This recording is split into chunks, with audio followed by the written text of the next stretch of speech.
Dear students, आप लोगों को तो ये नोटिफिकेशन मिल ही चुका है कि अब दिल्ली में भी स्कूल खुलने वाले हैं 5 फेब से। 10th और 12th की तो क्लासेस हो ही रही हैं, प्री बोर्ड्स भी चल रहे हैं। ये तो फर्स्ट प्री बोर्ड है, आगे सेकंड प्री बोर्ड होगा। आप लोगों का भी स्कूल खुलने वाला है और स्कूल खुलता ही मुझे लगता है कि कुछ दिनों के बाद आपके पेपर्स भी होंगे। तो आइए उसी कड़ी में हम लोग आगे बढ़ते हैं। और इससे पहले मैं फाइनल अकाउंट्स के बहुत सारे क्वेश्चन करवा चुका हूं, उसके वीडियोस भी अपलोडेड हैं। फाइनल अकाउंट्स, डिप्रिशिएशन और ऐसे बहुत सारे टॉपिक्स के एमसीक्यू क्वेश्चन भी हो रखे हैं। लेकिन आपको मालूम है कि थ्योरी क्वेश्चन भी पूछेंगे, तो मुझे लगा कि कुछ थ्योरी क्वेश्चंस को एक साथ कंपाइल करके अलग अलग बुक्स से मैं आपके साथ शेयर करूं। तो उसी सिलसिले में आज हम लोग मिल रहे हैं। चलिए तो स्टार्ट करते हैं आज का काम। आप हमारे पहले क्वेश्चन को देखिए। हमारा पहला क्वेश्चन क्या है?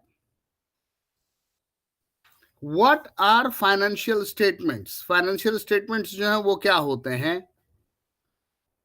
तो financial statements are organized, summarized or detailed information about the financial performance and financial position of an enterprise. किसी भी एंटरप्राइज के जो भी इंफॉर्मेशन है फाइनेंशियल ट्रांजैक्शन से रिलेटेड, उसका डिटेल इंफॉर्मेशन होता है।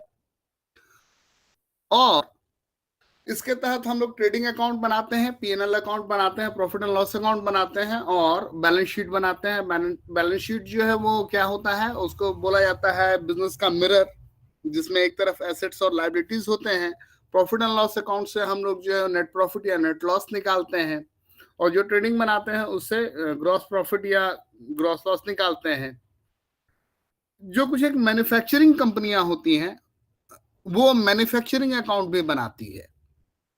अब आपसे अगला क्वेश्चन पूछा जा रहा है, name 2 financial statement. 2 financial statement के नाम आपसे पूछे जा रहे हैं। तो ट्रेडिंग एंड पीएनएल, ट्रेडिंग और प्रॉफिट एंड लॉस अकाउंट, और दूसरा बैलेंस शीट। बैलेंस शीट को ही पोजीशन स्टेटमेंट भी कहा जाता है। और ये जो है वो क्या होता है, it is also called the mirror of the business. Mirror of the business, ये किसी बिजनेस का मिरर होता है। एक तरफ लायबिलिटीज लिखते हैं और एक तरफ एसेट्स लिखते हैं। इसमें डेबिट और क्रेडिट नहीं होता है, यहाँ लायबिलिटीज लिखेंगे और इस तरफ एसेट्स होते हैं। ओके, अब यहाँ पर इतनी बात आ गई है तो यहीं पर मैं एक क्वेश्चन और आपको बता दूं कि यहाँ पूछता है कि मार्शलिंग क्या होता है। उसके बारे में मैं आगे बात करूंगा। हमारा क्वेश्चन नंबर 3 देख लीजिए। पूछा जा रहा है, what is meant by capital expenditure? Capital expenditure यानी अगर हिंदी में कहें तो पूंजीगत व्यय। तो ऐसा कोई भी खर्चा जो आपके एसेट्स को बढ़ा दे, या आपकी लॉन्ग टर्म लायबिलिटीज को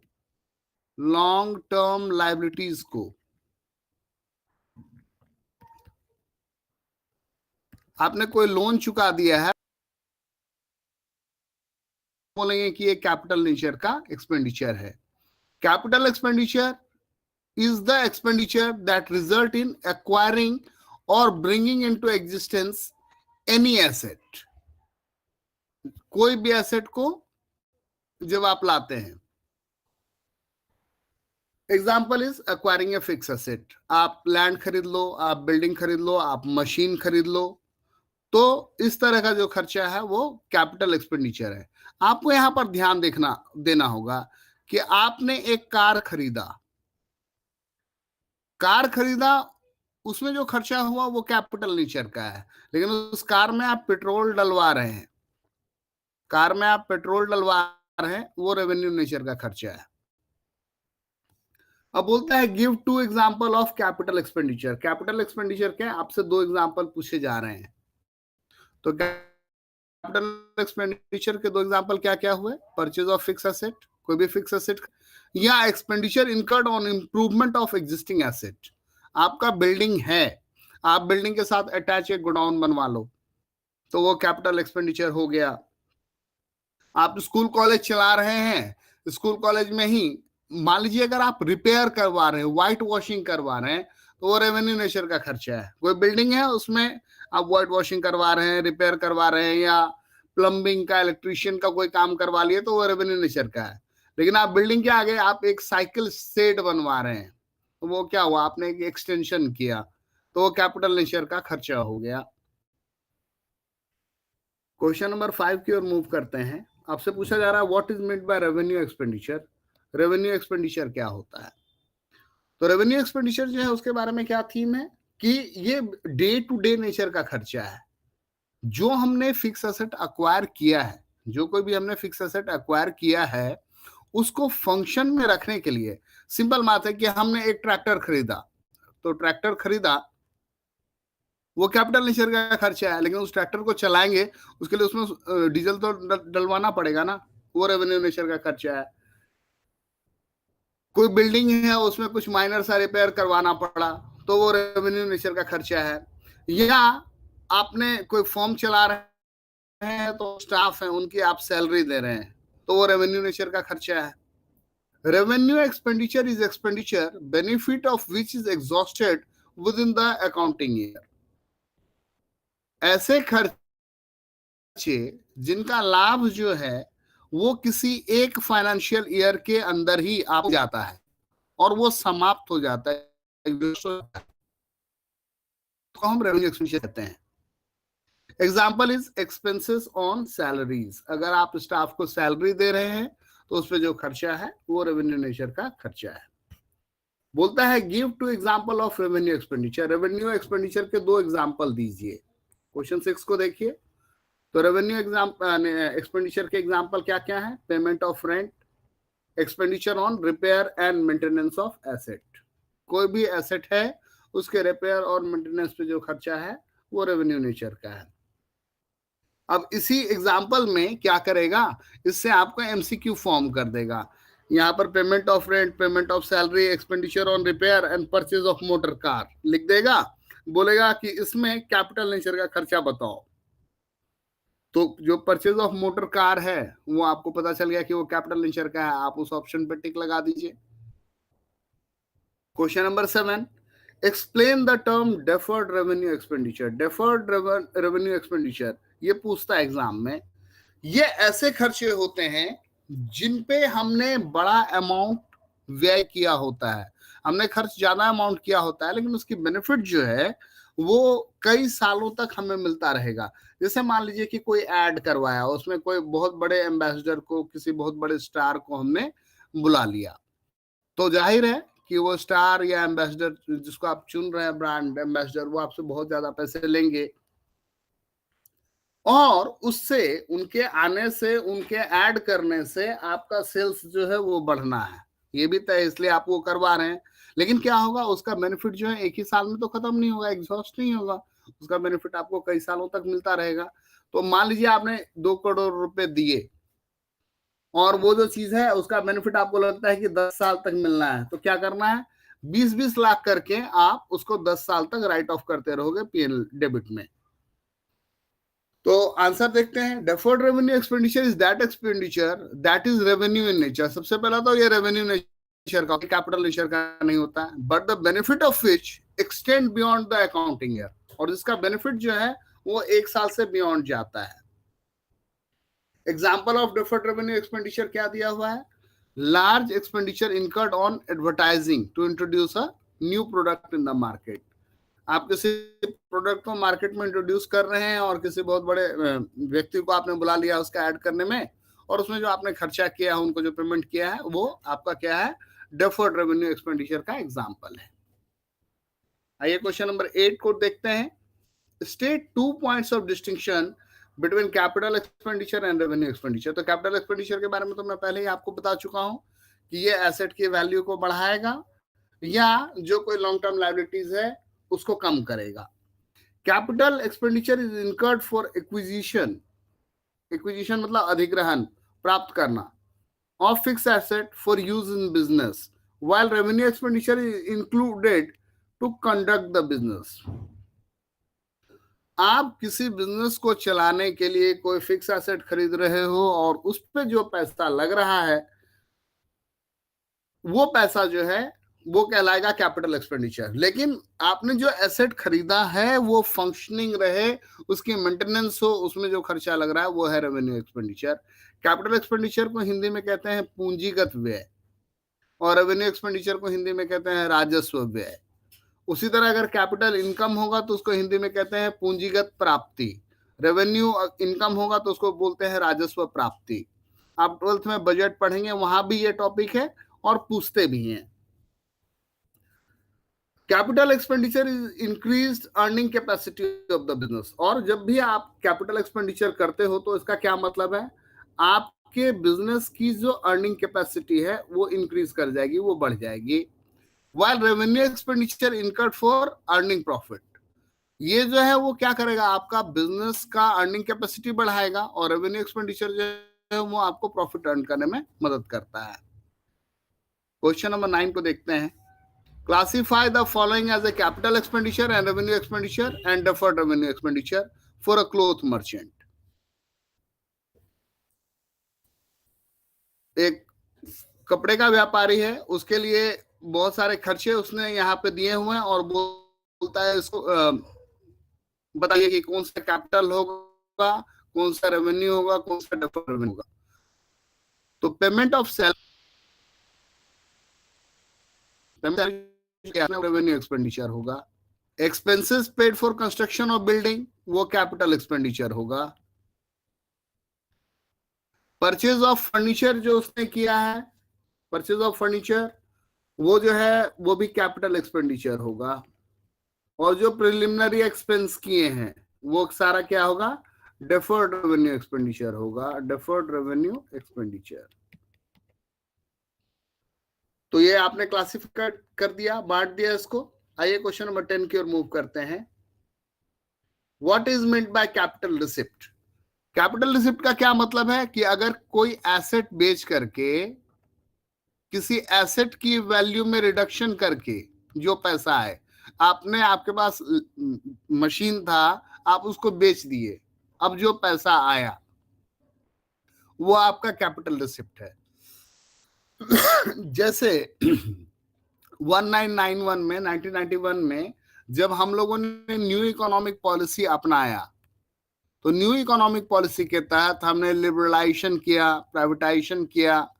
तो प्राइवेटाइजेशन किया तो 1991 से पहले जो मारुति उद्योग थी वो भारत सरकार की कंपनी थी। भारत सरकार ने क्या किया, ग्रेजुअली उसको डिसइन्वेस्ट किया। डिसइन्वेस्ट मतलब, इन्वेस्टमेंट मतलब होता है निवेश, और डिसइन्वेस्टमेंट का क्या मतलब हुआ कि अब हम उस निवेश को बेच रहे हैं। तो उस मारुति उद्योग को बेच करके जो भारत सरकार को पैसा मिला वो कैपिटल रिसिप्ट हुआ गवर्नमेंट के लिए। यहां आपके हमारे केस में क्या है कि हमने कोई एसेट को बेच दिया तो वो कैपिटल रिसिप्ट हो गया। या अगर हम कोई लोन ले रहे हैं, अगर हमने कोई लोन ले लिया तो वो हमारे लिए कैपिटल रिसिप्ट का एग्जांपल है। अब क्या बोल रहा है, capital receipt is the amount received by business on account of a capital, loan or sale proceed of a fix asset. आप कोई लोन ले रहे हो या आप किसी एसेट को बेच रहे हो, और उससे जो आपकी आमदनी हो रही है वो कैपिटल रिसिप्ट है। और कैपिटल रिसिप्ट जो है obviously not revenue in nature, वो आपका चालू नेचर का आमदनी नहीं है। What is meant by revenue receipt. Revenue receipt क्या मतलब है, जो आपके रेगुलर कोर्स ऑफ बिजनेस में, जो आपके डे टू डे एक्टिविटी से, जो आप गुड्स एंड सर्विसेज बेच रहे हो, उसके बेचने से जो मिल रहा है पैसा, वो रेवेन्यू रिसिप्ट है। Revenue receipt is the amount received by business in the regular course of business, say receipt from sale of goods and services rendered. Simple बात समझिए, एक परचून की दुकान वाला है, उसके दुकान में सामने टॉफीज रखी हुई हैं, वो टॉफीज अगर बेच रहा है और उससे जो पैसा आ रहा है वो रेवेन्यू रिसिप्ट है। लेकिन अगर उस दुकान वाले ने वो पूरा फर्नीचर ही बेच दिया जिसपे वो सारा कुछ सजा करके रखता था डब्बा, हाँ, कुकीज होते थे, बिस्किट्स होते थे, चॉकलेट्स होते थे, वो पूरा फर्नीचर का सेट ही दिया, तो वो उसके लिए कैपिटल रिसिप्ट हो जाएगा। Give two example of capital receipt, बोलता है कैपिटल रिसिप्ट के 2 एग्जाम्पल बताओ। तो कैपिटल रिसिप्ट में कंट्रीब्यूशन टुवर्ड्स कैपिटल या लोन रिसिप्ट बाय है बिजनेस। कैपिटल के तहत कुछ मिल रहा है और शेयर बेच करके मिल रहा है पैसा, वो तो डिपेंड करेगा कि बिजनेस का स्केल कितना बड़ा है, उस हिसाब से उसका कैपिटल रिसिप्ट का डेफिनेशन और जो थीम है वो बदलेगा। या अगर बिजनेस किसी से लोन ले रहा है तो वो भी कैपिटल रिसिप्ट होगा। कंपनी के केस में शेयर बेचेगा, डिवेंचर बेचेगा, प्रेफरेंस शेयर बेचेगा, तो उससे जो पैसा आ रहा है वो कैपिटल रिसिप्ट है। या अगर उसने अपना कोई एसेट बेच दिया है तो वो भी कैपिटल रिसिप्ट होगा। Give two example of revenue receipt. Revenue receipt का क्या मतलब हुआ? जो आपका चालू नेचर का है तो उसमें क्या हुआ? Sale of goods and services. अगर गुड्स एंड सर्विसेज को बेच करके आपको कुछ पैसा मिल रहा है तो वो रेवेन्यू रिसिप्ट है। या अगर आपने कहीं इन्वेस्टमेंट कर रखा है और उस इन्वेस्टमेंट के बिहाफ पे आपको इंटरेस्ट मिलता है, आपको कोई कमीशन मिलता है, तो वो जो है वो रेवेन्यू रिसिप्ट का एग्जाम्पल है। अब बोलता है कि व्हाट इज ट्रेडिंग अकाउंट। तो ट्रेडिंग अकाउंट जो है वो आप फाइनल अकाउंट में बना चुके हैं। उसमें क्या होता है कि दो साइड होता है, डेबिट और क्रेडिट साइड। यहाँ डेबिट है, यहाँ क्रेडिट साइड है। यहाँ पर आप ओपनिंग स्टॉक लिखते हैं, उसके बाद परचेज लिखते हैं, फिर परचेज में से परचेज रिटर्न को माइनस करते हैं, फिर जो कोई भी डायरेक्ट एक्सपेंस है वो लिखते हैं। यहाँ पर आप सेल्स लिखते हैं, सेल्स में से अगर कोई रिटर्न है तो रिटर्न को माइनस करते हैं। यहाँ पर आप क्लोजिंग स्टॉक लिखते हैं। और ट्रेडिंग अकाउंट की मदद से अगर ये वाला इस तरफ क्रेडिट का ज्यादा है तो यहाँ पर ग्रॉस प्रॉफिट आएगा, जीपी आएगा आपका, और अगर डेबिट वाला ज्यादा है तो यहाँ पर आपका ग्रॉस लॉस आएगा। तो बेसिकली ट्रेडिंग अकाउंट बनाने का क्या मतलब है? ट्रेडिंग अकाउंट बनाने का है कि कॉस्ट ऑफ गुड सोल्ड निकालो और उसको सेल्स में से माइनस कर दो, और ये माइनस करने से आपके पास ग्रॉस प्रॉफिट आ जाता है। ट्रेडिंग अकाउंट हम इसलिए बनाते हैं। Trading account is a account that finds gross profit or gross loss. It is credited with the amount of sale. इसमें सेल जो है वो क्रेडिट साइड में होता है, and debited with the opening.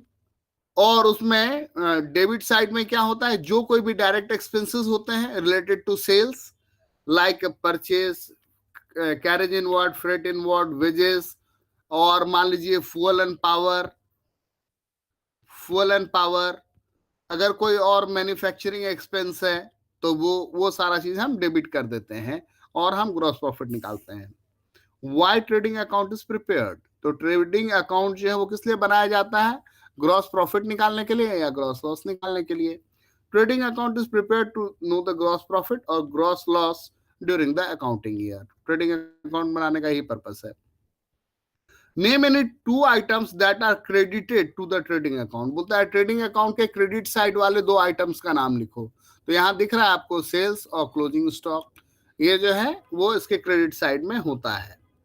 यहाँ लिखा हुआ भी है सेल्स एंड क्लोजिंग स्टॉक।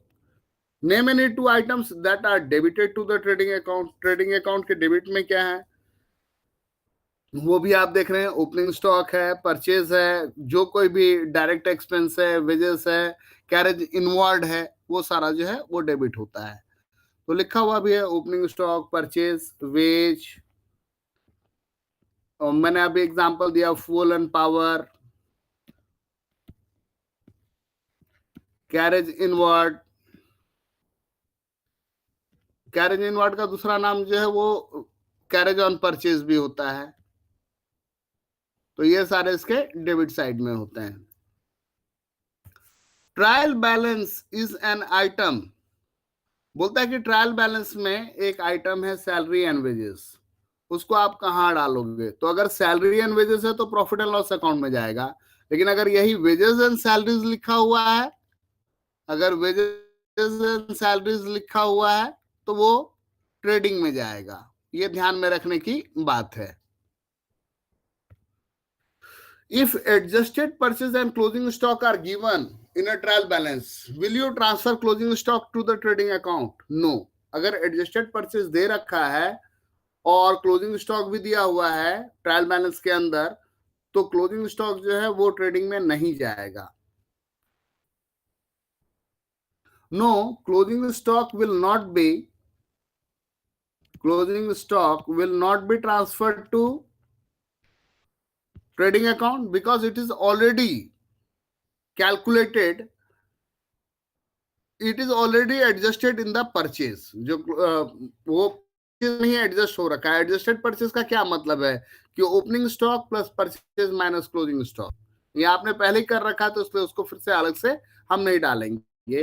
ये देखिए एडजस्टेड परचेज का मीनिंग जो है वो यहाँ लिखा हुआ है. ओपनिंग स्टॉक, उसमें परचेज जोड़ो, क्लोजिंग स्टॉक, यही होता है आपका एडजस्टेड परचेज. एडजस्टेड परचेज, तो जब ये ऑलरेडी कैलकुलेटेड है तो फिर उसको हम वहां नहीं डालेंगे. If credit side of a trading account is bigger, अगर क्रेडिट बड़ा हुआ है तो उसका क्या मतलब है कि बिजनेस ने ग्रॉस प्रॉफिट अर्न किया है. Then the debit side, does it mean enterprise has incurred loss और प्रॉफिट एंड व्हाई. अगर क्रेडिट साइड बड़ा है, अगर क्रेडिट साइड बड़ा है, ये है क्रेडिट साइड, ये है डेबिट साइड. अगर क्रेडिट साइड बड़ा है तो इसका मतलब है कि ग्रॉस प्रॉफिट हुआ है. आपको रेवेन्यू ज्यादा आया है तो ऑब्वियसली प्रॉफिट होगा. अब इस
बिजनेस बिकने लायक बनाने तक में जो खर्चा है वो सारा डायरेक्ट एक्सपेंस.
ऐसे ऊपर मुंह करके बोलते हैं, आवाज नहीं आता है सही से.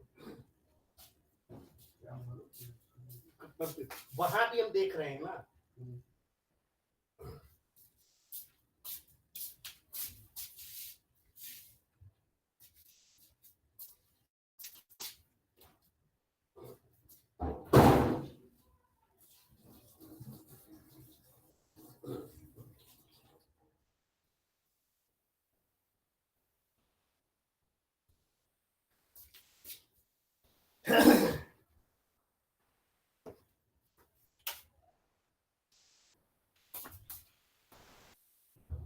उनको बोलते हैं रुक जाओ, फिर से कर रहा हूँ. रुक जाइए.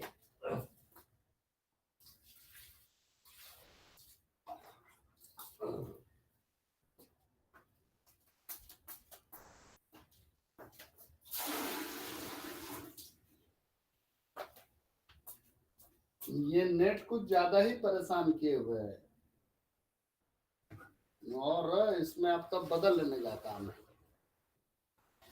सुबह क्लास ले रहे थे तो क्लास में भी यही हुआ, अभी जब करे तब भी यही होगा, तो रात में भी कर रहे थे यही होगा, तो रोज यही होता रहेगा। तो इंटरनेट बंद किए हुए है दिल्ली सरकार का, वो सेंट्रल गवर्नमेंट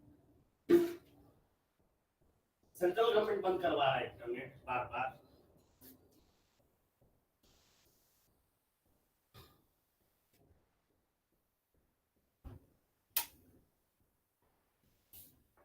एक तो बोल देने दो कि अभी कंटिन्यू होगा, तो नहीं तो हो गया कि हो गया, खत्म हो गया।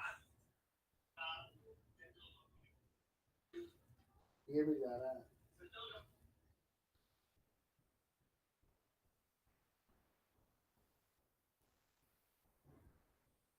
इतने लाइक बनाने तक में जो खर्चा है वो सारा